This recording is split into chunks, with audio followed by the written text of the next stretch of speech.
Olá, como vocês estão? Esperando então que todos estejam bem. Hoje nós vamos trabalhar o conteúdo sobre classificação de risco. Observem esta imagem que eu já deixei aqui colocada para lembrar sempre a vocês, nós vamos discutindo ao longo da apresentação, mas para lembrar sempre que a classificação de risco ela se dá pela prioridade. Então, a prioridade estabelece 5 categorias: emergente, muito urgente, urgente, pouco urgente e não urgente. Consequentemente, cada categoria dessa, ela estabelece uma cor e esta cor, então, determina o tempo de atendimento. Eu gostaria de ressaltar a importância desse conteúdo, porque ele exige a integração de todos os conteúdos que vocês viram até o momento. Porque ao se estabelecer uma prioridade clínica, toda a aprendizagem de avaliação clínica do paciente numa situação rápida, ela é exigida na emergência. E onde quer que vocês estejam, se estiverem também numa unidade de terapia intensiva, vocês vão estar continuamente avaliando, né, clinicamente esse paciente, que exige então a prioridade do cuidado. E aqui nós estamos falando na prioridade de atendimento, de acordo com a cor e o respectivo tempo. Como uma agenda então de conteúdo, nós preparamos redes de atenção à saúde, vamos conhecer um pouco dos conceitos e como se forma esta rede, o sistema de triagem de Manchester, a legislação que nos fortalece e nos dá um respaldo para o desenvolvimento e aplicação da triagem de Manchester, os objetivos, a história, desde quando surgiu a triagem, a prioridade clínica e como estabelecer. Vamos trabalhar o método de triagem, propriamente dito, e lá no Moodle eu deixei 2 exercícios para que vocês, então, avaliem a condição clínica do paciente, estabeleçam no exercício a prioridade clínica e nós, então, faremos isto ao vivo na aula síncrona na próxima sexta-feira. Bom, as redes de atenção em saúde, elas são uma política pública do Ministério da Saúde que visam, então, promover a integração sistêmica de ações e serviços de saúde com provisão de atenção contínua integral de qualidade, responsável e humanizada, bem como incrementar o desempenho do sistema em termos de acesso, equidade, eficácia clínica e sanitária e eficiência econômica. Para atingir esse objetivo, a rede ela se caracteriza pela formação de relações horizontais entre os pontos de atenção com o centro de comunicação na atenção primária à saúde. Ou seja, se o paciente é atendido na atenção primária em saúde, ele precisa ser transferido para uma unidade hospitalar, para uma unidade de pronto atendimento, essa horizontalidade entre a transferência dos serviços, ela deve existir, é uma das características da rede. Ela também se caracteriza pela centralidade nas necessidades em saúde de uma população, pela responsabilização na atenção contínua e integral, pelo cuidado multiprofissional e pelo compartilhamento de objetivos e compromissos com os resultados sanitários e econômicos. Assim, nessa gravura, depois vocês podem aprofundar nesses 2 links que eu deixei aí abaixo do Ministério da Saúde, assim para que a gente possa entender o conceito de redes de atenção em saúde, a própria gravura em si já está mostrando, né, que ela precisa da integração dessas diversas características. Primeiro, elas precisam ser organizadas por critérios de eficiência microeconômica na aplicação dos recursos. Então, cada unidade de atendimento da rede, ela precisa cumprir o seu papel rigorosamente, com um impacto na saúde desse indivíduo.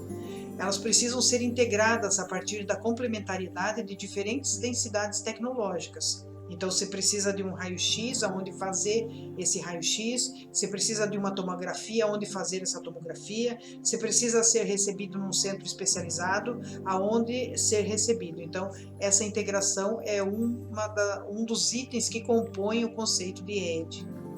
Elas precisam também ser objetivadas pela provisão de atenção contínua, integral, de qualidade, responsável e humanizada à saúde.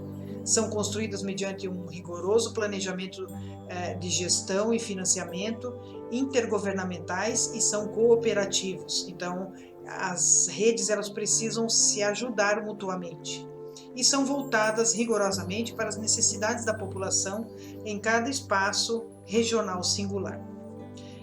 Eu trouxe aqui para vocês a classificação do sistema de triagem de Manchester, porque é a mais conhecida no mundo inteiro. O Brasil adotou como nomenclatura o acolhimento e classificação de risco, que embora tenha um nome diferente, ele também aborda o mesmo método do sistema de triagem de Manchester. O único estado no Brasil que adquiriu os direitos para utilizar a nomenclatura triagem de Manchester foi o estado de Minas Gerais. E os demais estados do Brasil utilizam a classificação de risco, o acolhimento e classificação de risco brasileiros, que nada mais é também do que a própria triagem. Então, aprendendo a fazer o método tradicional e conhecido mundialmente, automaticamente vocês conseguem aplicar isso na prática no sistema de saúde brasileiro. Então, um dos métodos adotados no mundo tem sido o método do sistema de triagem de Manchester, concebido para permitir ao profissional de saúde atribuir rapidamente uma prioridade clínica a cada pessoa. O que acontece então? O sistema ele seleciona os pacientes com maior prioridade e funciona sem fazer quaisquer presunções sobre o diagnóstico médico, uma vez que os atendimentos nos serviços de urgência são, na sua maioria, orientados pelos sinais e sintomas apresentados pelos pacientes. Então, o importante é sempre a prioridade clínica, que se compõe pelos sinais e sintomas que o paciente está apresentando, e não pelo diagnóstico médico. Até porque numa situação de emergência, dificilmente você já tem um diagnóstico médico conclusivo. O grupo de triagem de Manchester ele foi formado em 94, na Inglaterra, com o intuito então de estabelecer um consenso entre os médicos e enfermeiros dos serviços de urgência, a fim de criar normas de triagem. O que significa então triar? Triar significa classificar ou priorizar itens. Classificação de risco não pressupõe exclusão, e sim estratificação a partir de protocolos pré-estabelecidos. Então, o objetivo era chegar o mais rápido possível na necessidade mais imediata dos pacientes. Por isso foi se estabelecendo essa estrutura que hoje se chama um sistema de triagem. Em muitos países, esse sistema hoje ele já é computadorizado, assim como a classificação de risco brasileira, já é toda computadorizada. E você tem, então, aqueles 10 minutos do sistema aberto para você fazer a triagem daquele paciente que você está avaliando. A expectativa, então, de acesso rápido ao atendimento em saúde é crescente, embora as unidades de saúde muitas vezes não disponham de estrutura física, recursos humanos e equipamentos adequados para atender tal demanda.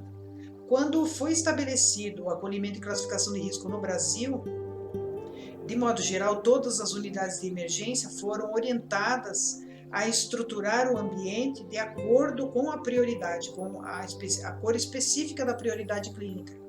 Mas em muitos locais isso não foi possível, as demandas das instituições eram muito grandes e a estrutura física das emergências não conseguiu se adaptar ou então se reestruturar para isso. E muitos locais, inclusive, abandonaram a classificação de risco, sendo hoje uma necessidade de retomar esse processo, de reavaliar os atendimentos nas instituições. Outras instituições também, os enfermeiros ficaram muito sozinhos, porque para você fazer a classificação de risco, você precisa ter uma retaguarda adequada de atendimento médico, se imediato, dos encaminhamentos adequados, de local para colocar esses pacientes, da garantia de que ele vai receber o restante do atendimento. Mas em muitos locais isso não é possível. Então, tem dificultado e colocado muitas vezes o profissional em risco na própria unidade que ele trabalha. Então, isso precisa ser retomado e reavaliado. Conforme, então, a lei do exercício profissional, o enfermeiro é o profissional habilitado para a realização da triagem, isso já desde 2005. E, diante desse cenário e mediante as necessidades de implantação da classificação de risco na rede de atenção à saúde no Brasil, o Conselho Federal de Enfermagem, CONFEN, conforme a resolução número 423 de 2012, ele ressalta que o acolhimento com classificação de risco pode ser realizado pelo enfermeiro desde que não haja exclusão de pacientes, que o atendimento médico seja garantido e que sejam firmados protocolos promovendo a agilidade do atendimento de forma digna e harmonizada. Então, o COFEN, né, o Conselho Federal de Enfermagem, garante essa atividade como sendo também uma atividade específica do enfermeiro. Como objetivos, então, da classificação de risco pelo sistema de triagem de Manchester, nós temos identificar rapidamente quem está em risco de vida, identificar a prioridade clínica, que deve ser objetiva e sistematizada. Então, você precisa identificar qual é a prioridade. É uma insuficiência respiratória? É uma alteração do nível de consciência? Que grau esse nível de consciência está alterado? Isso precisa ser muito rápido e objetivo. Definir o tempo-alvo para a avaliação médica, então, de acordo com a cor, o tempo será específico. Prever os fluxos de encaminhamento dos pacientes, então, cada problema possui um discriminador. Um problema, nós vamos entrar depois mais especificamente nisso. Um problema que você identifica no paciente, ele possui um discriminador específico para aquele problema. Isso depois, então, é colocado dentro do fluxo que será, então, determinado o encaminhamento do paciente. Tem o objetivo também de promover uma organização do serviço e caracterizar o usuário que procura este serviço. Ou seja, se é um usuário que está com uma gravidade X ou não. Também tem como objetivos uma nomenclatura comum, então há uma padronização das informações com definições comuns. É uma metodologia sólida, hoje usada na Europa inteira. Requer e exige um programa de formação dos profissionais para que continuamente eles fiquem atualizados em relação ao desenvolvimento da triagem. Às vezes surge um novo protocolo de atendimento em relação a uma determinada sintomatologia, então isso precisa ser incorporado e treinada a equipe. Funciona também como um guia de auditoria que não como comparação, como punição, mas como um processo de avaliação para melhoria do serviço, e não estabelece, então, o diagnóstico médico. Se nós formos ver a história da triagem de Manchester, nós vamos ver que ela é relativamente recente. Ela iniciou lá em 94, na cidade de Manchester, por isso que ela leva esse nome. Em 95 foi realizada a formação do grupo, em 96 veio uma solução local, então para a cidade, em 97 foi publicada a primeira versão da triagem, depois em 98 uma solução nacional, em 99 já se tornou uma solução internacional e em 2005 então já foi publicada a segunda edição. E de lá para cá os protocolos vêm sendo atualizados. Alguns outros discriminadores foram incluídos e os países foram se adaptando, mas dentro da mesma lógica da metodologia. Então aqui vocês estão vendo aquele primeiro quadro, como eu coloquei lá no primeiro slide, de acordo com a prioridade clínica. Então nós temos as categorias, são 5 categorias e consequentemente 5 cores e 5 tempos alvos por minuto. Então nós temos uma categoria chamada emergente, que recebe a cor vermelha, e o tempo-alvo é 0. Chegou, precisa ser atendido. Um exemplo disso é uma parada cardiorrespiratória, um infarto agudo do miocárdio. São prioridades emergentes.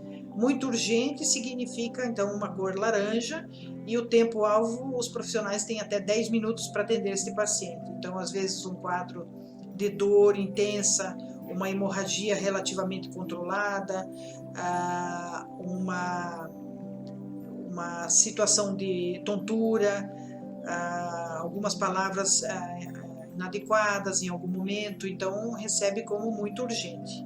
Uma pressão alta, mas ainda controlada. Depois nós temos a urgente com a cor amarela, em que o indivíduo tem até 60 minutos para ser atendido. Então, nesse caso, ele pode ter uma dor lombar, pode estar com vômito em média intensidade, ter um ferimento na perna que ainda mantém pulsação, mantém nível de consciência, pressão arterial, etc. Depois nós temos pouco urgente, que é a cor verde, que é um tempo aí de 120 minutos, então às vezes é um paciente que teve uma pequena cefaleia, a pressão está boa, tem enxaquecas frequentes, mas nesse momento está controlado, então ele vai receber a cor verde. E o não urgente, então, que é o azul, que é o indivíduo que tem então até 240 minutos para ser atendido. É como se fosse então uma consulta em que ele vai identificar um problema que está sentindo de vez em quando, que aparece às vezes uma pequena azia e que de vez em quando está aparecendo após comer algum alimento, então ele vai receber não urgente. Em Portugal foi introduzido também a cor branca, que é aquele indivíduo, então, após 240 minutos, ele seria encaminhado para um ambulatório, para acompanhamento, para identificação de consultas sistematizadas. Esse indivíduo, então, ele receberia a cor branca. Nós não temos aqui no Brasil esta cor, o que nós temos são essas cores aí. Existem alguns fatores também que afetam a prioridade clínica, como, por exemplo, a duração do problema, se é um problema crônico ou é um problema agudo, as prioridades, às vezes a dor, eu sempre gosto de ressaltar a questão da dor, que está logo embaixo aí, né? Porque a dor ela é muito inespecífica, cada indivíduo tem um limiar de dor, e às vezes nós podemos menosprezar a dor por conta do paciente sentir uma dor alta, mas ser mais adaptado àquela dor. Então é importante que nós observemos adequadamente o que determinam os discriminadores, apliquemos os fluxos adequadamente para que a gente atenda o paciente o mais próximo possível da sua necessidade. Outro fator que afeta a prioridade clínica é a ameaça à vida. Então, situações de ameaça à vida precisam ser rigorosamente observadas.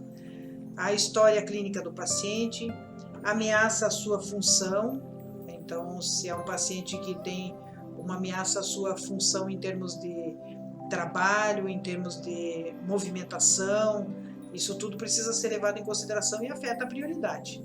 Se eu tenho um evento que ameaça a minha função cognitiva, por exemplo, em que eu estou com uma alteração gravíssima do nível de consciência, isso é uma prioridade, em detrimento de um paciente, por exemplo, que fez um pequeno entorse no pé quando estava caminhando, sem maiores implicações. Risco de maus tratos também afeta a prioridade, porque ao não priorizar uma situação dessas, eu posso estar permitindo, digamos assim, uma situação que ameace a vida daquela pessoa. Existem também fatores que afetam os fluxos que nós fizemos para o estabelecimento das prioridades. Então, as necessidades especiais, pessoas com necessidades especiais que têm dificuldade de comunicação, necessidades sociais, a hora do dia. Nós sabemos que existem situações clínicas em que de manhã são muito mais graves do que à noite e vice-versa. A própria situação da equipe, como está treinada, formada, organizada, disponível, o número de leitos disponível para atendimento daquela demanda, o apoio pré-hospitalar. Então, você receber um paciente que teve um apoio estruturado pré-hospitalar na emergência é diferente de você receber um paciente que veio por encaminhamento junto com a família, por exemplo, ou alguém que encontrou a pessoa e a trouxe, né? E a fonte de referência daquelas informações. Como então se faz a triagem de Manchester? Então, a triagem, o nome já está dizendo, né? Triagem ou classificação de risco requer uma tomada de decisão.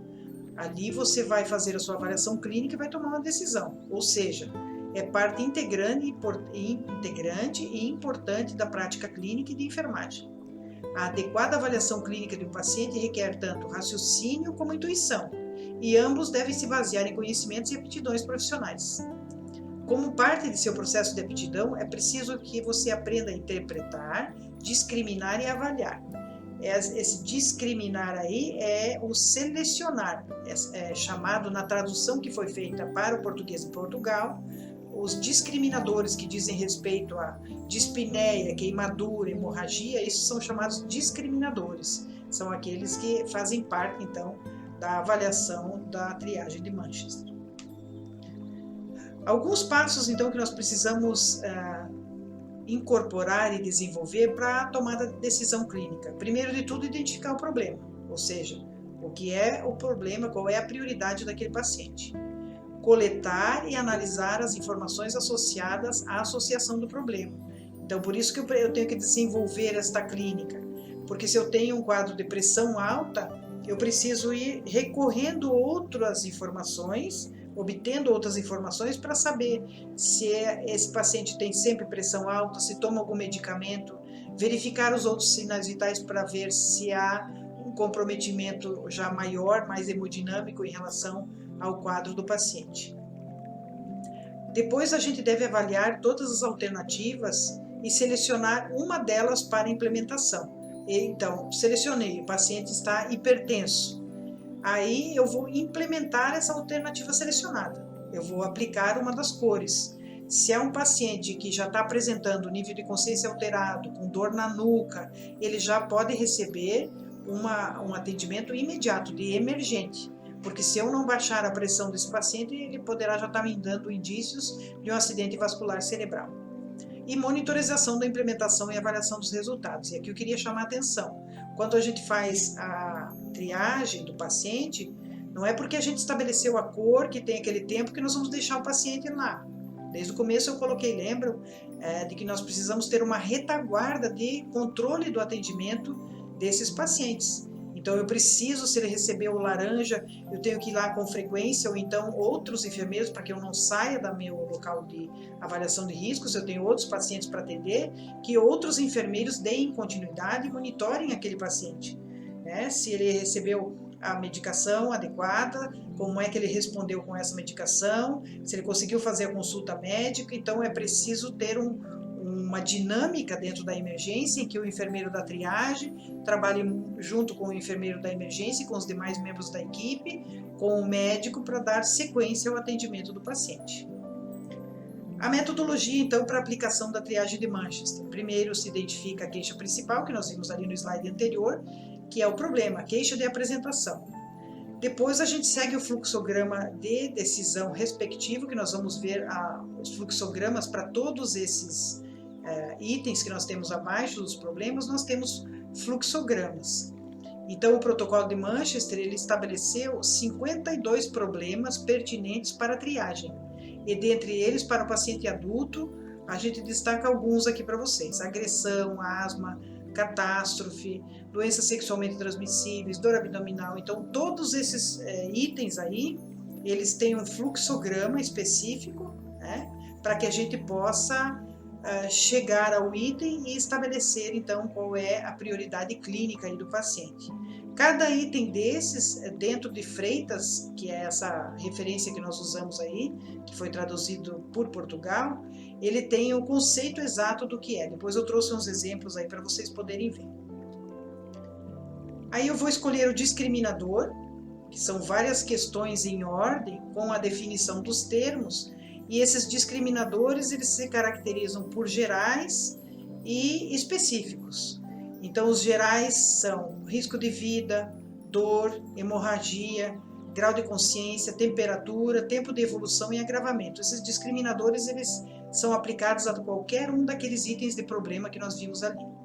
Aí eu trouxe um exemplo específico aí. Por exemplo, eu tenho alteração do nível de consciência. Então, o paciente está não totalmente atento e reagindo apenas à voz ou à dor, ou não reagindo. E ele apresenta a alteração na escala de coma de Glasgow. Então, esse discriminador aí, ele já me dá um grau de consciência alterado. Então, ele já me dá lá, me reporta para um discriminador geral. Ou seja, tanto os específicos quanto os gerais, se eu seguir a metodologia adequadamente, eles sempre vão me trazer o grau de prioridade clínica do paciente.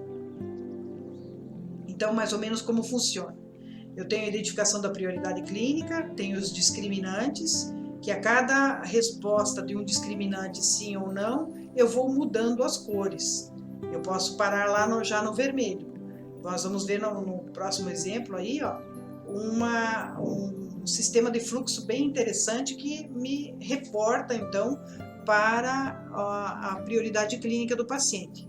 Então, esse é um fluxograma geral.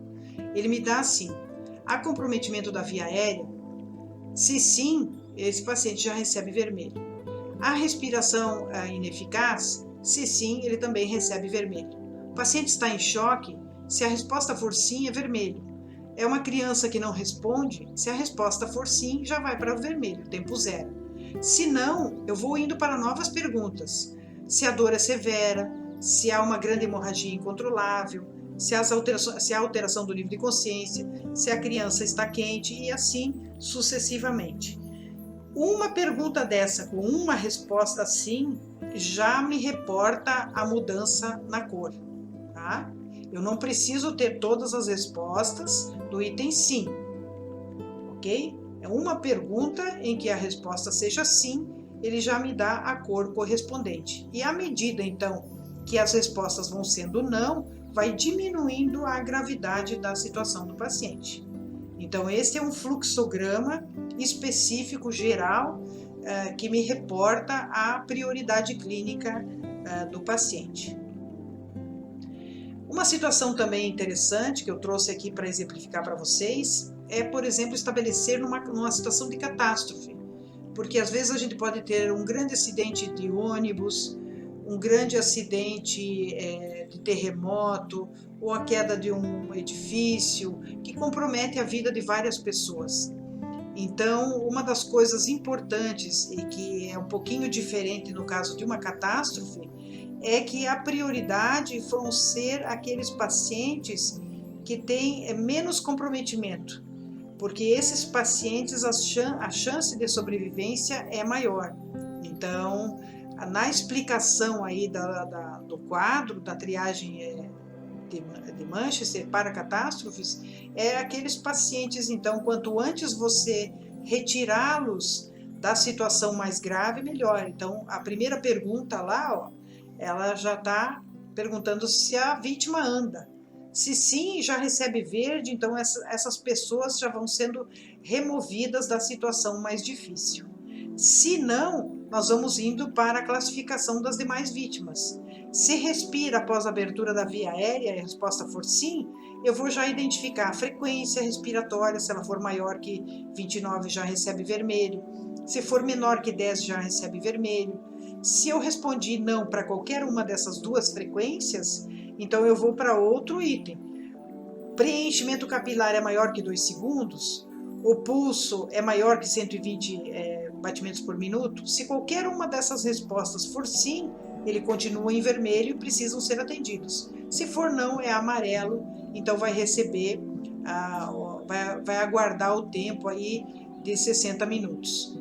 E se caso lá em cima ainda, logo após o verde, eu respondi não e não há respiração após a abertura da via aérea, esses pacientes então já foram a óbito. Então vejam que na catástrofe é um pouco diferente, porque o objetivo é você eliminar o maior número de vítimas, né, da situação crítica em que estão enfrentando. A ordem de prioridade, né? Como é que eu estabeleço? É lógico que eu não vou conseguir fazer esse tipo de triagem da noite para o dia. Então eu preciso ir treinando esse meu raciocínio clínico para estabelecer a ordem de prioridade. Essa ordem de prioridade, ela sempre vai estar relacionada se ameaça a vida, se ameaça a função, se ameaça algum órgão, se a dor é violenta, se a duração do problema é aguda, se a idade da pessoa é uma idade jovem com um problema grave, se tem riscos de maus tratos. Então é isso que vai me dar subsídios para estabelecer a ordem da prioridade. Além de tudo, a triagem de Manchester, ela exige não só de Manchester, mas a classificação, o acolhimento e classificação de risco brasileiros também exigem registros obrigatórios, porque este registro ele é a porta de entrada para que o paciente dê continuidade ao seu atendimento. Então é preciso que eu tenha a data e a hora da classificação, e hoje já com sistemas informatizados, a hora que o paciente chega já é imediatamente aberto o sistema, já tem a data e a hora da classificação. A queixa principal de apresentação, qual foi o fluxograma escolhido, que fluxograma que você escolheu, se foi para dispneia, se foi para asma, se foi para hemorragia, qual foi o discriminador selecionado. Então você estabeleceu aquele fluxograma e o discriminador selecionado foi justamente esse, é um quadro de hemorragia sem controle. A prioridade escolhida então é essa e os parâmetros pedidos. Então esse paciente foi imediatamente para a sala de emergência, já foi visto com o banco de sangue a possibilidade de fazer uma transfusão, já imediatamente é puncionado veia, o médico já se encontra no local. Então vai depender muito da prioridade, né? De qual é a queixa que esse paciente chega à instituição. Assim, uma das coisas importantes, né, que é o que a gente está colocando até o momento, é que a triagem de Manchester ela tem uma consistência muito importante, porque mesmo que eu escolha o fluxograma alternativo, digamos, eu escolhi um fluxograma que não era bem aquele para a situação do paciente, não seria o menos correto, por exemplo. O resultado final na escolha da prioridade, ela sempre se dará igual, porque conforme o fluxograma vai indo, ele sempre vai buscar os itens que acometem os maiores órgãos, principalmente a função respiratória, a função cardiovascular e a função do nível de consciência, né? Todos os termos estão definidos pelo algoritmo ou no dicionário. Então, o que eu quero dizer sempre com isso é que cada um daqueles itens lá que nós vimos, daqueles problemas, dos discriminadores, eles possuem um conceito que ajuda, então, ao enfermeiro saber que ele está indo pelo caminho mais correto. Outra coisa que é importante é a disciplina na aplicação do algoritmo. Não adianta inventar itens, é preciso seguir rigorosamente o algoritmo, porque é ele que vai dar a consistência para que você consiga estabelecer a prioridade clínica. E possui também alguns mecanismos de segurança, né? Que o tempo entre a chegada e a classificação ele não deve ser grande.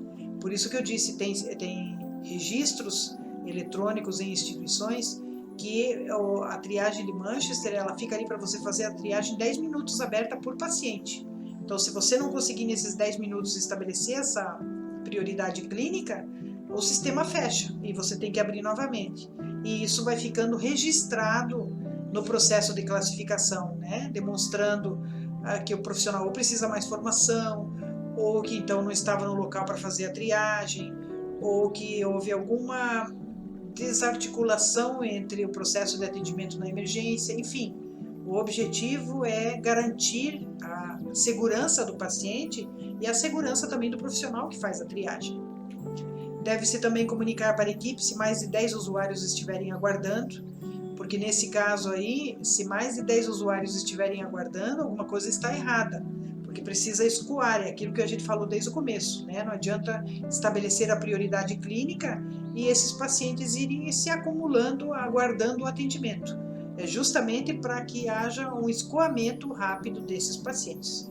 E em caso de agravamento, a orientação é reclassificar com um profissional mais experiente. Então, digamos, eu classifiquei um paciente que estava com uma dor X e coloquei como amarelo. Mas em questão de minutos, essa dor ficou muito mais violenta e ele já deveria ter recebido a cor laranja. Então, eu posso solicitar que um outro profissional com mais experiência faça a reclassificação para mim. O que eu preciso para fazer e realizar a classificação de risco? Primeiro, eu tenho que ter um manual de serviço. A instituição não pode colocar um profissional para fazer a triagem se não tiver isso tudo registrado no manual. Então, isso aqui que eu estou passando para vocês em aula, isso tudo precisa estar no manual, com os protocolos dos serviços rigorosamente estabelecidos, porque a instituição é um todo, né? Não é um profissional só. O local de registro da classificação, você precisa ter uma sala específica só para isso, não dá para misturar a classificação com o atendimento, porque você não vai dar conta, é um profissional só para fazer a classificação, às vezes tem 2 ou 3 locais, vai depender do tamanho da instituição, mas precisa ter um local específico para isso. Formulários padrão para o preenchimento, sejam eletrônicos ou manuais. Tem que ter um oxímetro de pulso para você identificar a saturação desse paciente imediatamente. Lembre que o cérebro não tem reserva de oxigênio e nem o pulmão, né? Então você precisa ter um controle dessa oximetria. O glicosímetro, para você identificar os níveis de glicose que são fundamentais na bomba sódio-potássio. Um termômetro timpânico para você identificar a temperatura. E um RH, né? Recursos humanos capacitados, tanto médicos quanto enfermeiros, para o atendimento. Então, aqui é apenas um exemplo de uma sala, né? Aqui é o enfermeiro junto com um aluno que está aprendendo o processo em um local reservado para isso.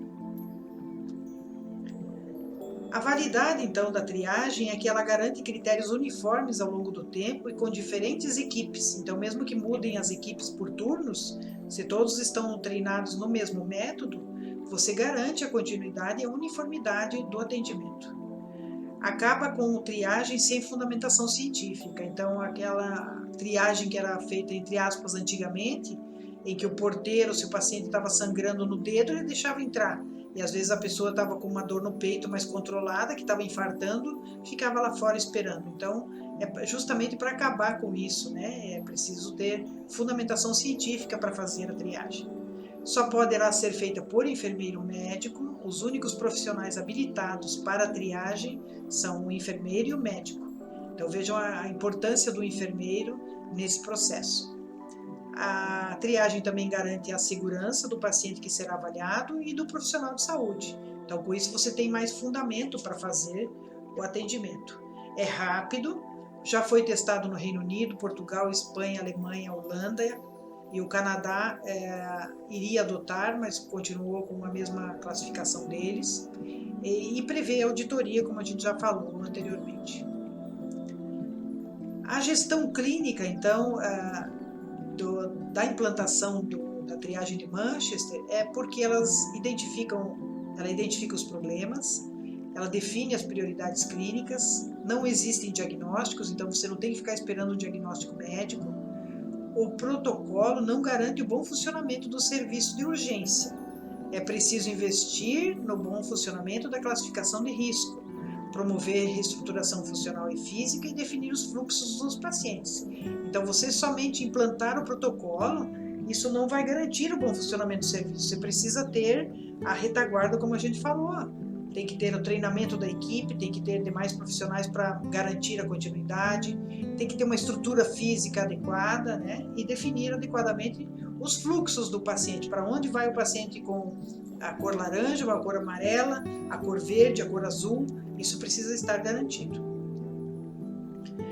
Algumas evidências que eu trouxe aqui para vocês, que embora sejam de 2006, 2003, 2005, mas são bem importantes, porque isso foi o que deu cada vez mais credibilidade à utilização da classificação de risco pelo sistema de triagem de Manchester, pois estima-se que em torno de 10 milhões de pacientes são classificados anualmente no mundo.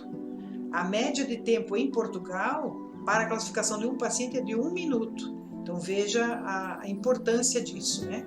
É uma ferramenta muito sensível para identificar o paciente gravemente enfermo dos serviços de urgência.